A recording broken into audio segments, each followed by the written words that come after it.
मागील 38 वर्षापासून श्री रुक्मिणी गणेशोत्सव मंडळ रुक्मिणी नगर अमरावती तर्फे सायन्सकोर मैदान येथे गणेशोत्सवाचे आयोजन करण्यात येते। मागील अनेक वर्षापासून मंडळाने विविध देखावे सादर केलेत। सर्व देखाव्यांनी अमरावती मधील सर्व नागरिकांची मने जिंकली। तसेच शहरात श्री रुक्मिणी गणेशोत्सव मंडळाला सांस्कृतिक व ऐतिहासिक मान प्राप्त झाला आहे। श्री रुक्मिणी गणेशोत्सव मंडळाचे देखावे नेहमीच चर्चेचे व विलोभनीय राहिलेले आहे। श्री रुक्मिणी गणेशोत्सव मंडळ सायन्सकोर मैदान अमरावती यावर्षी आपले 39वे वर्ष साजरे करीत असून यावर्षी उज्जैन येथील महाकालेश्वर मंदिराचा देखावा करण्याचे ठरवले असून सोबतच 12 ज्योतिर्लिंगाचे दर्शनाचा देखावा सादर करण्यात येणार आहे, अशी माहिती पत्रकार परिषदेत देण्यात आली आहे। सर्व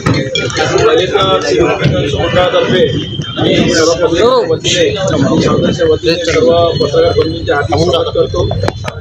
यावर्षी श्री रुक्मिणी गणेश मंडळाचे वर्ष असून यावर्षी मंडळातर्फे उज्जैन येथील महाकाल मंदिराची प्रतिकृतीचे देखावा सादर करण्यात येणार आहे। दरवर्षी मंडळांनी देखावे सादर करून अमरावतीकरांची कौतुकाची थाप मिळवलीच आहे। यावर्षी सुद्धा मागच्या वर्षी केदारनाथची मंदिराची प्रतिकृती सादर केली, याची उज्जैन येथील महाकाल मंदिराची प्रतिकृती अमरावती सादर करणार आहे। 38 वर्ष विविध देखावे सादर करून अमरावतीकरांची कौतुकाची थाप मंडळाने घेतलीच आहे। तसेच यावर्षी गणपतीची स्थापना त्याला एक साध्या स्वरूपातच होणार आहे। कोणती गाजावाजा न करता मिरवणूक न काढता गणपती बाप्पाची मूर्तीची स्थापना होणार आहे। तसेच गणपती बाप्पाचे विसर्जन 18 तारखेला होणार आहे। सोबतच यावर्षी सामाजिक उपक्रम म्हणून जसं मागच्या वर्षी केदारनाथला आम्ही जे भक्तगण येत होते आणि जे विविध पाहुणे मंडळी अमरावतीतील मान्य व्यक्तीचे मंडळाला भेटी देण्याकरता येत होते, तर आम्ही बेलाचं झाड देऊन त्यांचे स्वागत करत होतो। पुष्पगुच्छ प्रसाद न देता बेलाचे झाड देऊन आम्ही त्यांना, जेणेकरून वृक्ष लागवड होऊन एक सामाजिक संदेश समाजामध्ये जावा या वतीने आम्ही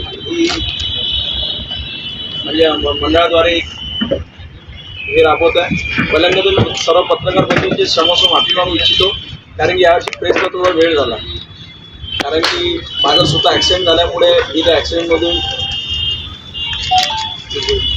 रिकवर व्हायला वेळ लागला। त्यामुळे आमची मंडळाची मीटिंग्स वगैरे थोड्या थांबल्या आणि डिसिजन घ्यायला वेळ लागला, त्यामुळे यावर्षी थोडं गणपतीला वेळ झाला।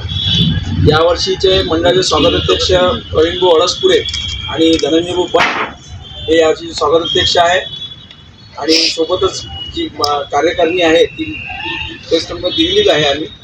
आणि सोबतच भगवान म्हणजे उज्जैन येथील महाकालचे दर्शन आणि सोबत ज्योतिर्लिंग 12 ज्योतिर्लिंगाचे दर्शनही यावर्षी इथे अमरावतीकरांना दर्शन घेण्याचं भेटतील।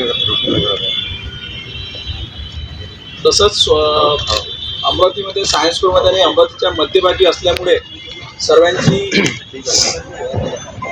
सहपरिवारासह धाव इथे असते मंडळामध्ये। त्याकरता लहान मुलांसाठी आनंद मेळ्याचे आयोजन आणि खाद्यपदार्थाचे स्टॉलचे आयोजन करण्यात आले आहे, जेणेकरून मंडळामध्ये सहपरिवारासह जे इथे येतील त्यांनी बाप्पाचे दर्शन सोबत खेळण्यासाठी आणि विशिष्ट प्रकारचे खाण्याचे स्टॉल ठेवण्यात आले आहे। अशोकभाई जोशी, विदर्भ न्यूज, अमरावती।